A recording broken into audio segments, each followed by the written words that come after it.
and welcome here to TalkFCB, and welcome to the conclusion of the Champions League group stage for this season. And indeed for Barça, as we know, the Champions League as a whole comes to an end here, and that is a massive disappointment. Tonight, we did sign off with a win. I'm going to see this through until the end, and tonight, to be fair, there was 6 goals in this game, so there is quite a lot to discuss. A nice moment for Pablo Torres scoring his first Barça goal, and some much needed confidence-boosting ones for Ferran Torres. We are going to be discussing the game that we've just seen and who took their chance well.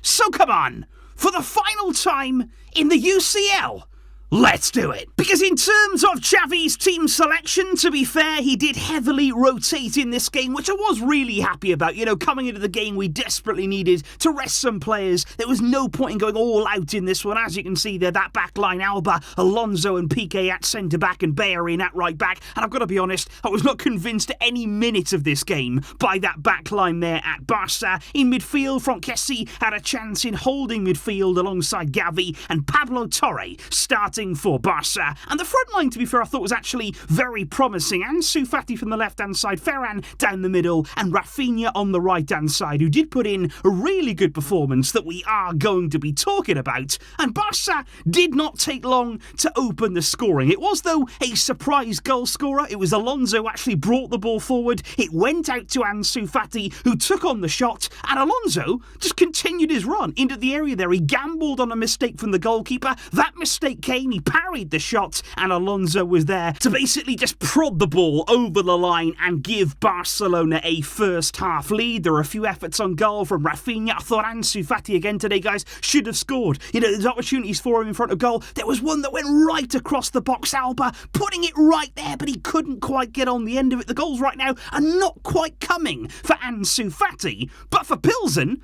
they had chances. This wasn't a game by any means where we were just dominating and camping in Plzen's half. This was end-to-end. They had opportunities. They hit the woodwork in the first half. They were putting pressure on us. And I think there was some saves there, big ones, from Iñaki Peña. In the first half, there was certainly one down low to his right-hand side. He had one really brave one where he had to dive at his opponent's feet. Flagged offside in the end, but he didn't know at the time. So Iñaki Peña certainly kept busy in this one. And then just before the half-time break, Rafinha heavily involved in this one, cutting in on that left foot. We're starting to see this become a real pattern, a real trademark of his. He just chips the ball in behind, brilliant pass that it is, onto the head of Jordi Alba, who cushions it back, and Ferran drills home the finish. Now, originally, that was flagged offside there. The goal was ruled out, but then VAR intervened. Now, apparently, VAR works in the Champions League. Now, you've heard that first here, guys. VAR actually does have a function in this competition. I didn't know that until today,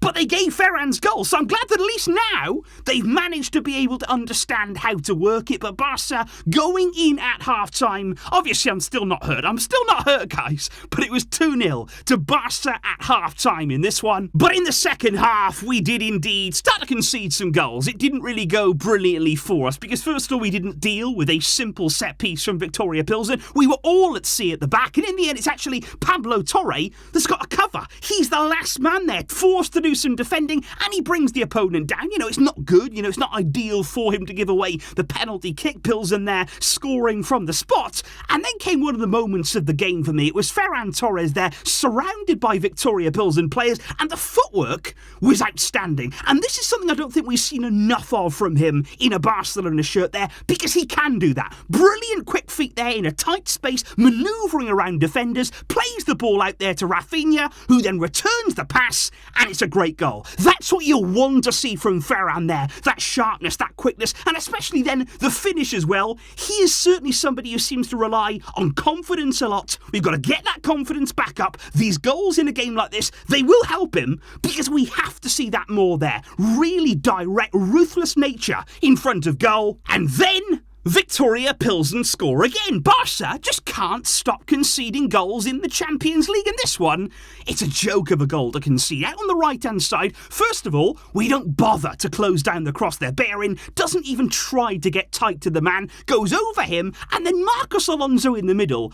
I just don't know what he's trying to do, because he jumps to head this ball nowhere near it. And in the end, he ends up underneath the ball as that cross is coming in. He's looking up at it as it goes over his head, and Plzen just head it in. Easy goal for them, and they've scored again. And that now means, guys, we've conceded 12 Champions League goals in 6 group games. Now, that's unacceptable. I don't care if we're in a really difficult group, don't care if we've had really difficult games. 12 goals conceded, that's not good. That is a leaky defence, and that is what we've seen every single time in this competition this season. And straight after that, obviously, another injury for Barcelona. Franck Kessié goes down there, clutching at his hamstring. Really unfortunate moment there for him. That meant, though, that Casado could come on and get some minutes there in the defensive midfield position. Balde had already come on at that point for Jordi Alba, and that meant for a few minutes in the game, our midfield was Xavi, 18 years old, Pablo Torres, 19, and Marc Casado there, also 19 years old. And then just minutes later,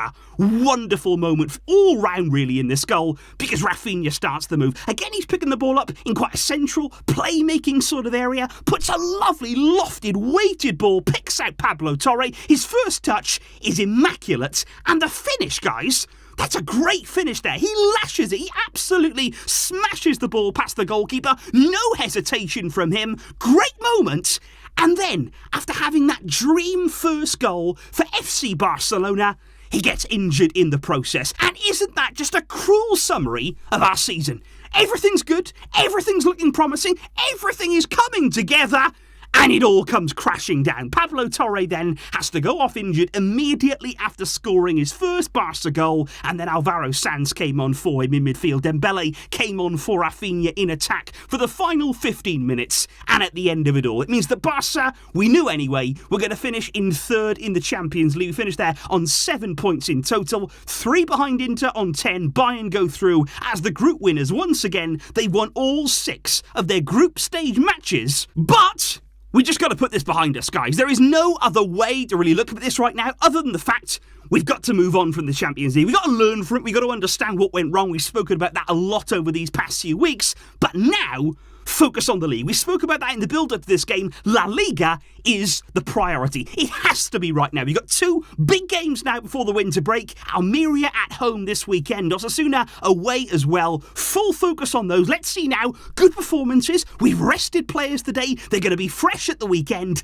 Let's see now the Barca that we really do want to see. And what I want to know, guys, in the comments down below today, based on this game, based on the players who did come in, who do you feel took their chance well? Who do you feel here had an opportunity in the team to show Xavi what they could do? Obviously, it's a nice kind of game to have that chance, but who took it well? I think Rafinha can certainly be happy with himself. I think Ferran Torres, good goals for him. But right throughout that team, do let me know all of your thoughts in the comments down below on today's game. And of course, I'll be back soon as we look ahead to the weekend. All the Barca news, all the latest discussed here. Thank you, though, for tuning in for this one. I know the game didn't mean anything. I know here we're just seeing it out. We're just getting over the line and then moving on. But I really do appreciate you coming back every single day for the videos. It means a lot to me, and it helps the channel a great deal too. So I'll be seeing you soon, guys, with all the good stuff still to come, I am sure. But until next time, signing off in the Champions League. I'm going to go away now and have a little cry. But until next time, as always, Visca, El Barça.